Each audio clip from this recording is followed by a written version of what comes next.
hemen Galdakaon ari gara lehenengo aldiz igeriketa mailan erabat inklusiboa den txapelketa, non bai igeriketa egokitutako eta igeriketa masterreko igerilariak dauden, eta horrel mota honetako txapelketa lehenengo aldia da egiten dena bai Euskal Herri mailan, bai estatu mailan.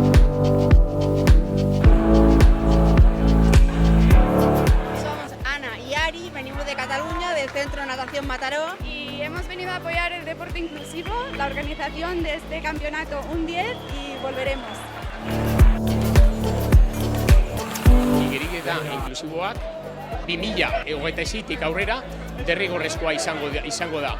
Beraz, hemen Galdakon aurreratu gara. Nire bizitzako ekitaldirik onena izaten ari da eta ohore bat da honetan parte hartzea, egia esan. Bai, bera bezala zorioneko gu hemen honen parte izatea eta ostatzunez etorri gara eta guretzat kristona izaten ari da. Elkar bizitza, elkar lanean eta kirol inklusiboa betiko eta ea berriro egiten dugun hurrengo urtean eta betiko.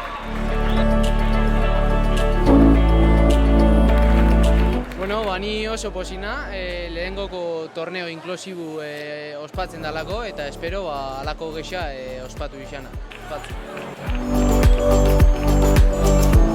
Estoy muy contenta de estar aquí ya que es la primera competición inclusiva y pues espero que no sea la última.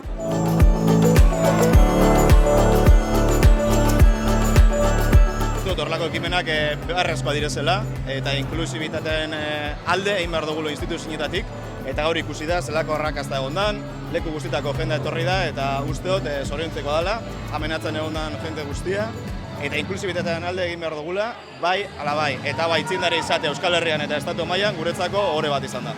Eta hau bakarrik hasi da, lehenengoko pausoa da, honetan jarraituko dugu eta saiatuko gara arlo guztietara eroa, denez bakarrik kirol eta.